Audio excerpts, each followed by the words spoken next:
Alright, guys, we are still in Unit 4. We're talking about Lesson 3, and these are other livestock animals and how they're used. So, we've talked about cattle and we've talked about pigs, but there are a lot of other different livestock that are used. So, the first one is horses. Horses are used in America for a lot of different things, except for meat. We don't eat horse meat in America in the United States. We used to have horse slaughter, but it got outlawed but other countries still use horse slaughter today. But we use horses for a lot of different things. We use them for sports, such as racing, like this racehorse. It's a really huge industry. We use them for rodeo. That's another big sport in Texas. And we also use them for entertainment, for that could just be trail riding, for companionship, for still people still use them for working today. Big ranches still rely on horses, cowboys on horseback to work their cattle. So horses are still very useful in today. So it says there are approximately 3.8 million horses in the United States. Now, these horses are not all used for the same thing. Um, since most of them are not pulling plows or carriages anymore, how we use horses has really changed. Horses used to be the number one spot or form of transportation, and then the invention of the automobile really changed that. So how we use the horse has really changed.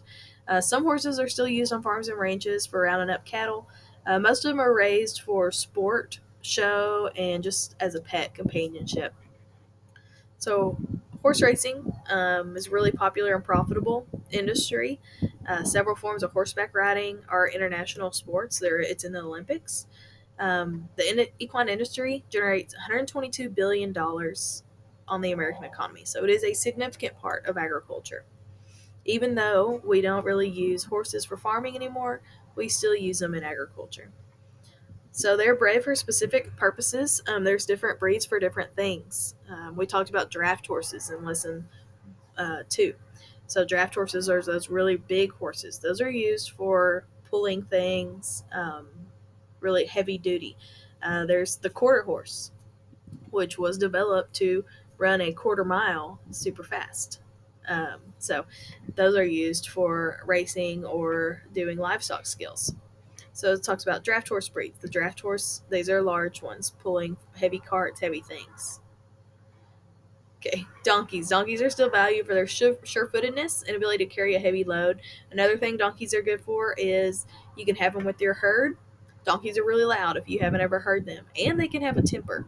So they're really good to protect against predators as well. Okay, then we've got horses to ride. Thoroughbreds are what are dominant for racing.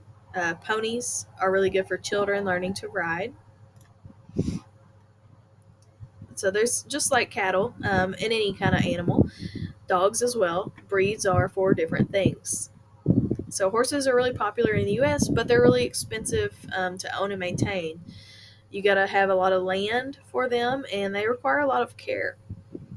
So they have to have appropriate food and water, regular grooming, exercise. Their hoof care is really important. A farrier is someone who they take care of a horse's hooves. So basically, they give them a pedicure, and it's very important to make sure that those hooves stay clean and trimmed because that's how that horse gets around. And if a horse has bad feet, they're not really useful.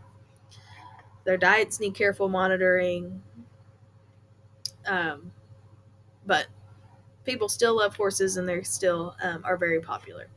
Other large livestock that are used, sheep and goats, they have a smaller impact on the economy than cattle and swine, but they're still really relevant. Sheep is their dual purpose, so you can use them for multiple things. So you can use them for their wool and for their meat. So you can shear them. Sheep are shorn once a year, and you can sell the wool, and then you can also sell the babies when they grow for the market. They can also be milked, but sheep milk is not as common as cattle milk and even goat milk. A third of American sheep are in small flocks with less than 150. When farmers diversify their livestock, that means they have different kinds of livestock on their farm.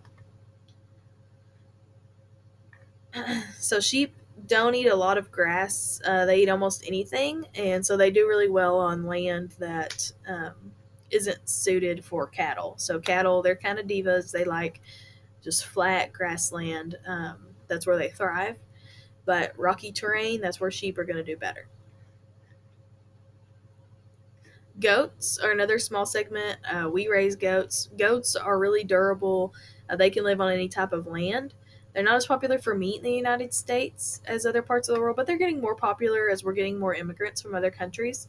They're also raised for their milk. Goat milk and goat cheese is becoming more popular. Um, they're used for mohair. That's a specific goat, the Angora goat. Texas dominates the mohair industry, housing more than half of the Angora goats that produce American mohair. And mohair is used as a textile.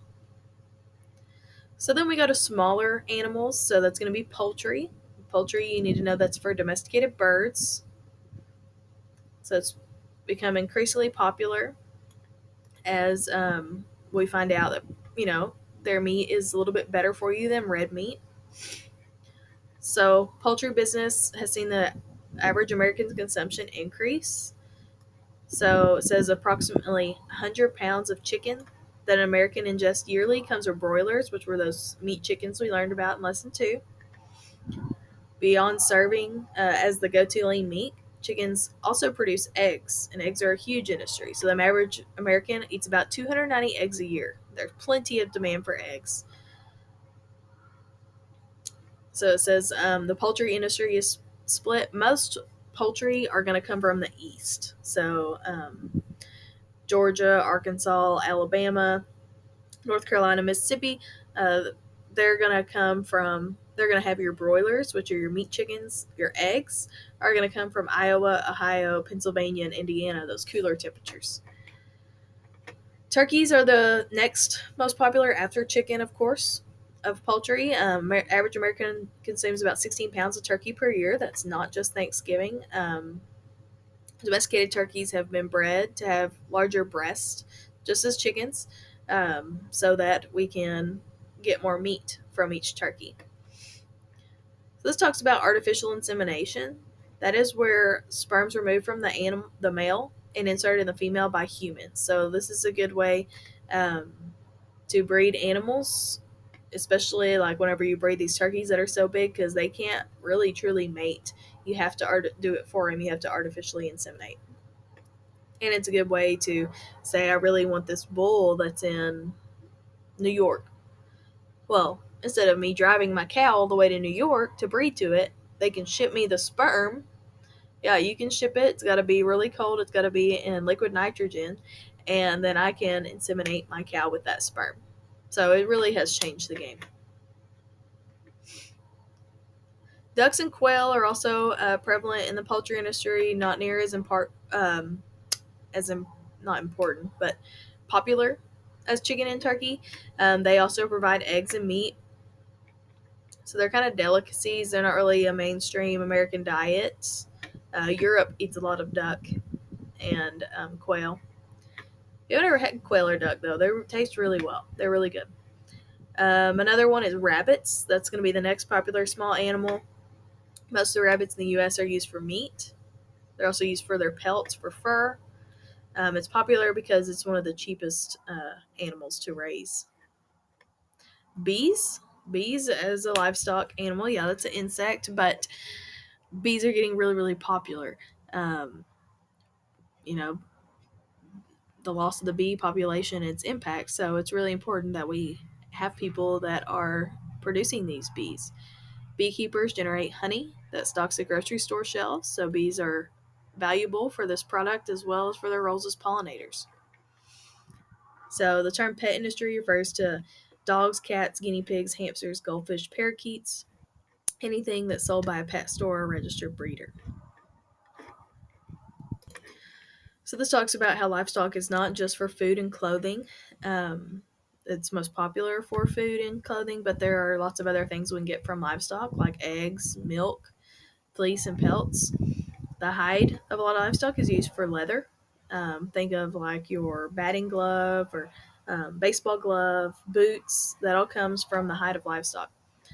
Livestock also contribute bone for china, Their bone is ground up, and that's gelatin for marshmallows, jello, and film. Glycerin that livestock animals have is used for explosives, even ammo, materials for glues. Every part of the animal is used, so we don't waste parts of the animal, and it's used in several things that aren't food. So these are called byproducts, and that means they're not the main purpose for raising the animals, but they're useful secondary products. So, so just like pets, other types of livestock can have unexpected uses. Farm animals can also be used for therapy. Horses are really used for therapeutic animals. Sometimes, you could have them visit hospital patients to cheer them up. Those horses are used to help children with adults and adults with disabilities and different needs to find comfort. Animal therapy programs are really popular and really taking off. So horses are also used by police forces in urban areas where they can't get around crowds that much. They're gonna get on horseback. That way, it's easier for them to get into crowds easily. Livestock are also in urban areas through urban farming, which brings agriculture into city settings. So, as people are concerned about the environment, it's really important that we increase our urban farms. Many grow crops on rooftops or abandoned lots, but livestock are becoming apparent. So cows aren't really going to be on apartments, but small animals like chickens, rabbits, goats, and bees, they're really getting popular because these are livestock that don't require a lot of space, um, but they can still be used in urban areas. So backyard chickens have really taken off in urban areas. Another increasingly popular use of livestock is to control underbrush, and so that's going to be all the like weeds and just woody things that are um, around. And goats are where that comes in. So goats really help with eating that kind of vegetation. I've seen a goat eat a briar. I've seen a goat eat a kookaburra. I've seen goats eat poison ivy. They will eat whatever, and it really helps clean up the area. And it's a environmentally friendly way to do so.